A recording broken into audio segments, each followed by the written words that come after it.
Sir, जायज़ है चिंताएं आरबीआई की? क्या वाकई इतनी अस्थिरता है इस स्पेस में कि आरबीआई भरोसा नहीं जुटा पा रहा, क्योंकि बैंक ट्रस्ट का नाम है? दो बड़े महत्वपूर्ण मुद्दे हैं इस पूरी प्रक्रिया में जो हमारे लिए समझना जरूरी है। अस्थिरता फिनटेक है, उसे हम बाद में लेते हैं। रिजर्व बैंक नए बैंकों को लाइसेंस देने में दुनिया का सबसे कंजर्वेटिव फेडरल रेगुलेटर है। अगर आप भारत में बैंकिंग सेक्टर के उदारीकरण के पिछले 25 साल को देखें तो रिजर्व बैंक ने बहुत कम बैंकों को बैंकिंग स्पेस में आने की इजाज़त दी है, जिसको हम फुल बैंकिंग कहते हैं। 100% बैंकिंग। 100% बैंकिंग का मतलब आप डिपॉजिट ले सकें, आप क्रेडिट दे सकें और सरकारी सिक्योरिटीज़ में बाकी जगह निवेश कर सकें। यह है फुल बैंकिंग।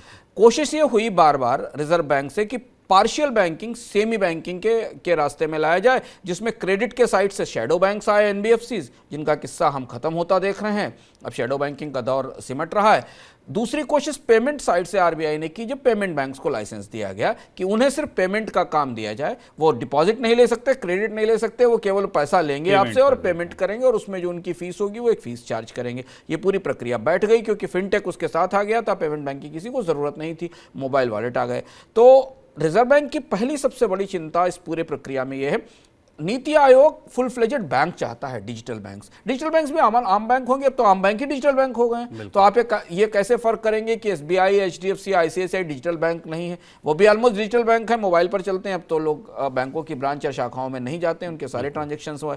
तो पहली चीज तो ये कि नीति आयोग और रिजर्व बैंक के बीच इस पर कोई संवाद नहीं हुआ कि डिजिटल बैंक से रिजर्व बैंक की कल्पना क्या है।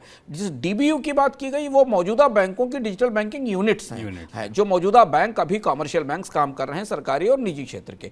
तो पहली चीज तो है कि रिजर्व बैंक अब नए बैंकों को लाइसेंस देना नहीं चाहता, क्योंकि छोटे बैंक खतरा है, छोटे बैंक डूबते हैं। वो बैंकों में कंसोलिडेशन और मर्जर की बात कर रहा है, जो हम लगातार होता हुआ देख रहे हैं भारत में विलय के जरिए और बाकी चीजों के जरिए। दूसरी महत्वपूर्ण बात यह कि ये सारा का सारा स्पेस शुभम फिनटेक की तरफ जा रहा है, और फिनटेक में पेमेंट को लेकर अभी बहुत सारी तकनीकों में तेज उतार चढ़ाव हो रहा है। हमने देखा मोबाइल वॉलेट फ्यूचर की स्टोरी थे, यूपीआई आया, पेटीएम कहाँ चला गया, मोबीक्विक कहाँ चला गया। यूपीआई आते ही मोबाइल वॉलेट के पूरे बिजनेस मॉडल ध्वस्त होने लगे, उस पर सवाल उठने लगे।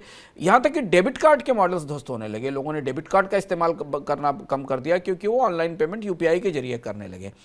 पेमेंट साइड से भारत की बैंकिंग में रिवॉल्यूशन हो गया है, पेमेंट साइड से भुगतान करने के मामले में। और अब उसमें जो बड़े प्लेयर हैं, जिनके पास रिस्क की एपिटाइट है, जो जोखिम ले सकते हैं, वो आगे खड़े हुए हैं। इसलिए मुझे लगता है कि डिजिटल बैंक जमीन तक आ पाएंगे, और नीति आयोग का ये प्रस्ताव रिजर्व बैंक मानेगा, इसमें संदेह है, क्योंकि पेमेंट बैंक के लाइसेंस देकर और अपने वो हाथ जला चुका है। जब तक ये पूरा स्पेस टेक्नोलॉजिकली स्टेबल नहीं हो जाता, तब तक रिजर्व बैंक नए फुल बैंकों को, फुल स्केल बैंकिंग को आने की इजाजत शायद ही दे। बिल्कुल। तो अंशुमान जी की बात से स्पष्ट लग रहा है कि डिजिटल बैंक की राह उतनी आसान नहीं है।